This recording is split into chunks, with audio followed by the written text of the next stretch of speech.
talbog, i-deliver po namin itong sanga ng malunggay.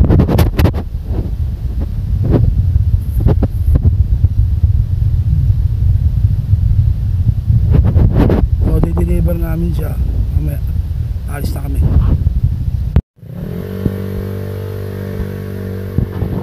Alis na po kami, papunta kami na i-deliver namin yung sanga ng malunggay.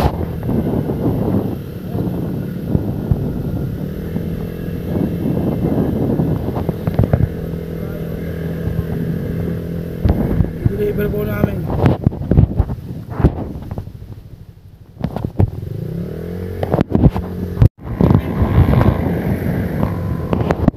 So nasa highway na kami. Punta na kami ng bypass ng Capias.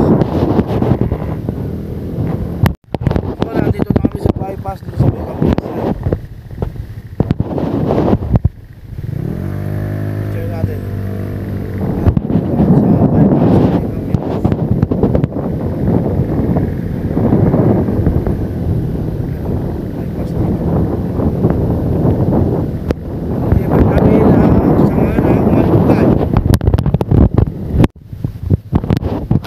Dito kami sa Batasan.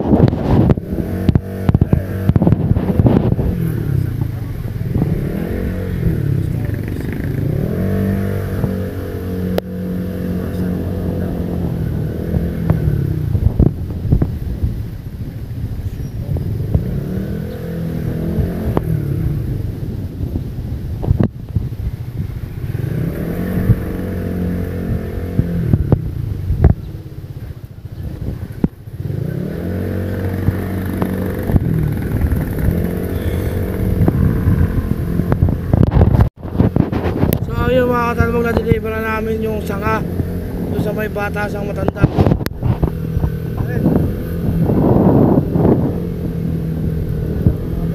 Batasang Matanda. So pauwi na kami. So ayun, pauwi na kami. Palabas na ulit kami ng Batasang Matanda. Salamat po.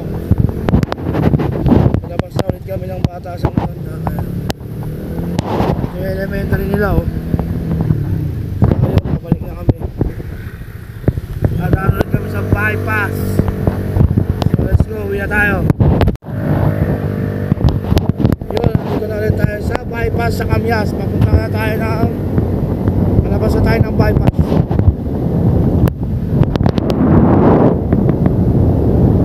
Kami na naglalakad-lakad dito sa umaga. So palabas na kami ng bypass. So yung mga talbog, nakalabas na kami ng bypass.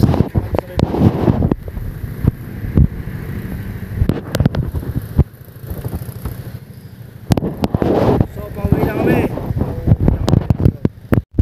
So yun mga talbog, nakauwi na ako. At nakabili na ako ng patukan ng mga ibon.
Ito naman si Mokong at si Mokang, ayan o.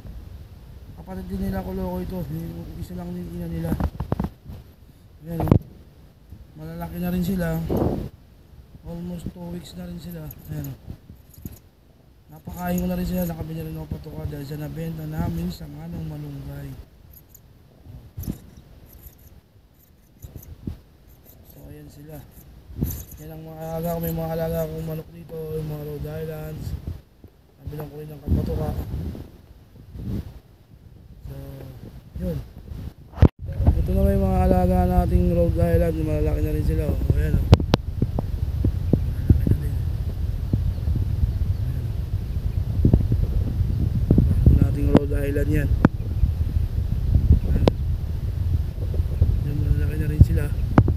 So, nabilan na rin natin sila ng mga patuka. Maraming barako dito. Mga anak ni Ampon to eh. Iba eh.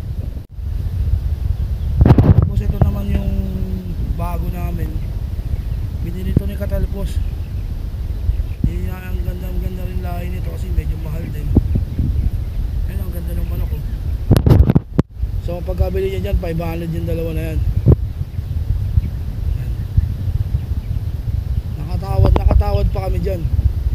Pinipresyuhan sa amin ng 1K isa yan. Pero nakuha namin ng 500 yung dalawa. Presyong kaibigan. Para magkaroon lang kami ng lahi na ganyan.